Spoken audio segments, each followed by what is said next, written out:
Miscarriage? Even after undergoing infertility treatment and getting pregnant? What have you done?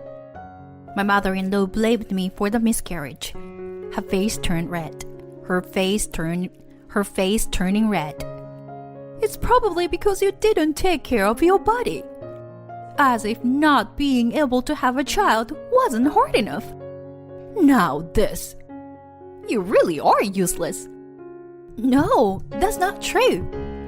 The doctor said it can happen with a certain probability. Shut up. If you, as my daughter-in-law, can't even bear a child, then get out of here. After all the torment I've endured, and just having suffered a miscarriage, to treat me like this, I can't take it anymore. As I started to shed tears and attempt to protest, my husband defended me with an angry expression. Mom, what are you saying? There is no need for her to leave. Fine then. We'll cut ties. I'll cut ties with the daughter-in-law, who can't even bear grandchildren. My mother-in-law shouted those words at me and gave me a final menacing glare. She left the room. After that, I had no contact with my mother-in-law for 3 years, and we didn't meet. However, she suddenly appeared before me in a wheelchair. I became in need of care after being involved in a traffic accident. That's why you should take care of me. I looked down at her and said, Huh, didn't we cut ties with each other? My name's Ivy, and I am 33 years old this year. I have been working as a caregiver even before getting married, and after marriage, I continued to work at the same workplace. I recently got certified as a care manager. So my main job is to come up with care plans for my patients. My husband Dylan is an office worker about the same age as me, and we met through a friend. Dylan graduated from a top university and works for a large corporation. At first, I thought there was a mismatch between him and me, as I only have a high school education. But Dylan continued to express his love for me. We had a good relationship, and after 2 years of dating, Dylan proposed to me. Ivy, please marry me. Let's become a family. Thank you, Dylan. I'm truly happy. I was at the height of my happiness at this time. I never imagined what would happen next. After accepting the proposal, we went to Dylan's parents' house to make a marriage introduction. Dylan's father passed away when he was in high school due to an illness. Since he is an only child, his mother lives alone in their family home. Nice to meet you. I'm Ivy. Standing at the entrance of my in-laws' house, I greeted my mother-in-law nervously. You're Dylan's partner? My mother-in-law scrutinized me from head to toe. I want to marry her. Upon hearing Dylan's words, my mother-in-law smiled at him. Well, Dylan, we need to get to know this person first. My mother-in-law addressed me as I nervously sat on the couch. Oh, your name is Ivy, right? Which university did you graduate from? I'm sorry. I didn't attend a university. I graduated from a local vocational school. Well, my mother-in-law visibly frowned her brow and covered her mouth. Not even attending university nowadays. Were you raised in a very poor family? Uh-huh. Mom, what are you saying? Well, isn't it? Or it is because your grades weren't good enough to attend university? My mother-in-law questioned me with a furrowed brow. I responded as best I could. My mother worked in caregiving. She always said it was a challenging but rewarding job. I grew up watching her in that role, so I wanted to walk the same path. Ivy works really hard at her job and has an ambition. I think that's wonderful about her too. As Dylan supported me, my mother-in-law's expression became even more unpleasant. Caregiving? Did you say you were currently working in caregiving? Does that involve changing old people's diapers? Yes. I assist patients with their daily lives. That's not some smelly, dirty, low-level job. Huh? Even though caregiving is a job that anyone can do, it's not spoken of as something amazing. I could do nothing but be dumbfounded by my mother-in-law, who completely looked down on me. He continued to speak. Dylan said he's bringing his marriage partner. I thought it would be someone wonderful, but someone who couldn't even go to college, and someone who works in caregiving. It's disappointing. What are you saying, Mom? Well, isn't it, Dylan? Maybe you should reconsider now. Should I help you find someone wonderful? Enough already. Let's go, Ivy. Dylan slammed the table, stood up, and pulled my arm. But Dylan... I was honestly flustered as well. But my mother-in-law seemed surprised by the fact that Dylan, who is usually calm, displayed his anger so openly. Dylan, what's wrong? Did something bother you? Mom, you're being extremely disrespectful to Ivy. No matter what anyone says, I'm gonna marry Ivy. Dylan! Dylan's clear declaration made me feel happy. Then, my mother-in-law let out a deep sigh. Fine. If Dylan insists on it, I'll approve of the marriage. Mom. But in return, Ivy, make sure you fulfill your duty as a wife. Have children quickly. Understood? Yes. And so, Dylan and I were acknowledged by our respective parents and decided to register our marriage. We rented an apartment, considering the distance from our workplaces. But I was a little concerned about it being close to my in-laws' house. I wanted to avoid getting involved with that mother-in-law as much as possible. It seemed like she didn't like me.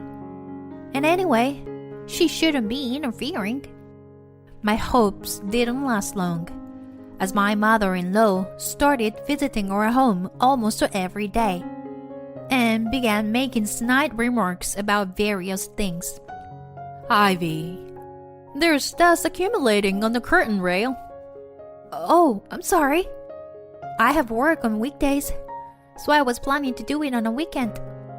Don't make excuses when you don't even have much work to do. Yes, I'm sorry. Such exchanges have become commonplace in our daily lives. Moreover, my mother-in-law would come over during the time when I returned from work. As if it were natural, she would have dinner with us. Ivy, what is this seasoning? What did you learn at your parents' house? Mom, don't say things like that. It tastes perfectly fine. No, Dylan. It's not good because you spoil her. I'll be strict. You see. Yes, I'm sorry. After my mother-in-law left, Dylan apologized to me. Ivy, I'm sorry about my mom. It must be suffocating, right? No, it's true. Then I am an inadequate wife. Besides, your mother is all alone. She might feel lonely. That was the only response I could give. Rejecting my mother-in-law, who rings the doorbell almost every day, it's something I cannot do. Furthermore, after a year of marriage, my mother-in-law started saying things like this. My friend Mrs. Smith just became a grandmother the other day. Oh, congratulations to her. My response excited my mother-in-law. And Mr. Davis and Mrs. Miller also have grandchildren. I'm the only one without grandchildren. Well, you two are already in your 30s, right? Yet, you still haven't had children. We have our own pace. If you keep talking leisurely like that, you'll never have children. Hurry up and give birth to a child so that I can have a grandchild. Understood? Yes. My mother-in-law started urging me to have a grandchild every time she saw my face. I felt the pressure myself as we were struggling to conceive. Dylan reassured me that there is no need to rush, but age is still a factor. We decided to visit an infertility clinic together. There, we were told that I have a difficult time getting pregnant. However, with diligent treatment, there is still a possibility of having a child. I was shocked by this result and ended up crying in front of Dylan. Dylan, I'm sorry. I'm just not in the right body for this. Well, what are you talking about, Ivy? I actually think it's perfectly fine for just the two of us to live together. No, I still want to have a baby with you, Dylan. I'll undergo fertility treatment. I see. I understand. But let's not push ourselves too hard. And so, our journey of fertility treatment began. I regularly visited the hospital, enduring painful tests and treatment. I took medication and received injections, but I wasn't getting pregnant. Even after 2 years of marriage, the situation remained unchanged, and I continued to be attacked by my mother-in-law. My stress gradually accumulated. We decided to move from conventional infertility treatments to advanced ones. Specifically, we decided to invest around $3,000 for IVF. It required not only a financial burden, but also a significant physical toll. However, I was exhausted from my mother-in-law's relentless "give me a grandchild" attacks, and I couldn't give up on having a child myself. The first IVF attempt didn't succeed, but on the second try, I finally became pregnant. When I saw the positive result on the pregnancy test in the bathroom, I couldn't help but let out a cry of joy. Finally, I could get pregnant. I have to cherish and raise this baby with care. As I discarded the pregnancy test in the bathroom trash and washed my hands outside, the doorbell rang. Ivy, please open the door. Once again, it's my mother-in-law. I reluctantly let her into the house as usual. Since the positive result just appeared, and I haven't confirmed it at the hospital, it's better not to tell her yet. Just as I decide to keep it a secret from my mother-in-law, Ivy, are you pregnant? She asked me like that. Huh? But look, I found this in the bathroom. In her hand was the pregnancy test that I had just thrown away. Did she actually rampage through the toilet trash to stoop that low? As I was in shock, my mother-in-law blurted out these words. I always thought you were useless, unable to get pregnant. But now you finally did it. Now I can have a grandchild too. Oh, how wonderful. Just as I was speechless, Dylan returned home.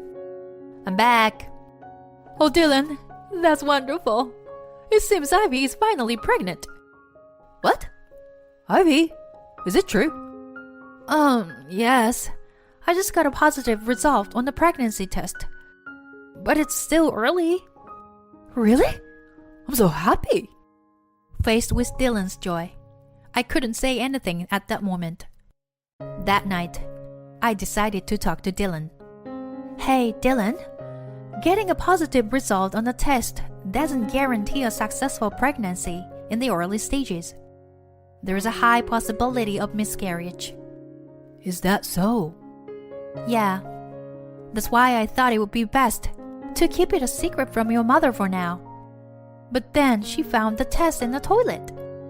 Mom is looking forward to her grandchildren. I'm sure she'll adore them. Yeah. I went to bed with anxiety weighing on me. The next day, I went to the OBGYN clinic and it was confirmed that I was pregnant. However, 2 weeks later, I received this news. We couldn't detect the baby's heartbeat. In other words, I had a miscarriage in the early stages of pregnancy. After the surgery, when I returned home, I broke down in tears. Dylan had a solemn expression on his face and gently struck my back. Ivy, for now, take your time to rest. Gather yourself before moving forward. Dylan, I'm sorry. Truly sorry. At that moment, the doorbell rang. Unfortunate timing. It was the time when my mother-in-law would usually visit. Let's ask her to leave today. I stopped Dylan from doing so. I need to explain the situation to your mom. As my mother-in-law entered the house, she was startled by the sight of my tear-stained face. Why are you crying? Could it be... Yes, I had a miscarriage. There was a brief moment of silence after I uttered those words. Just as Dylan was about to say something, my mother-in-law spoke up. Miscarriage? After undergoing fertility treatment and finally getting pregnant? You had a miscarriage? What did you do to cause this? Huh? Her face turned bright red as she approached me. It's probably because you didn't take care of yourself properly. As if it wasn't enough that you couldn't have children. Now this has happened.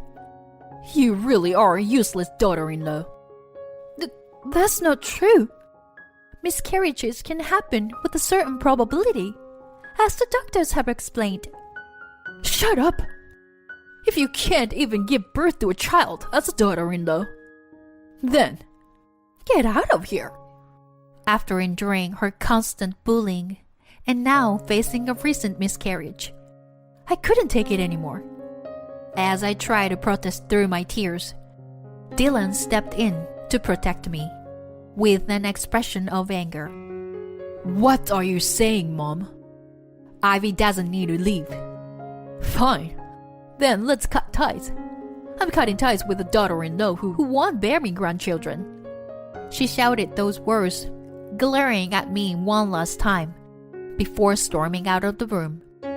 Then, my mother-in-law really stopped coming to our house. My husband Dylan was also quite angry with my mother-in-law's words and actions, to the point that he didn't even try to contact her. I couldn't forgive what she said. But to be honest, I felt relieved that we no longer had to interact with her. The emotional wounds from the miscarriage didn't heal easily. However, I was gradually trying to move forward and overcome it. 3 years passed by during that time. Just when I had almost forgotten my mother-in-law's face, she suddenly appeared at our house. And what's more, she was in a wheelchair. Oh, Ivy, it's been a while, hasn't it? What happened to you? Never mind that. Can you let me into the house? I struggled a bit, but I let her into the house. It seems that my mother-in-law's right hand and right leg don't move properly. You see, I was involved in a traffic accident. I was hospitalized because of it, but I have residual effects. And now I need care. My mother-in-law started talking non-stop without considering my feelings or opinions. So, you should take care of me. Bathing and going out are difficult for me, you know? Huh? I couldn't help but raise my voice. Seeing my reaction, my mother-in-law continued her tirade. Since you are a daughter-in-law, it's only natural for you to take care of your mother-in-law. You're working in caregiving, aren't you?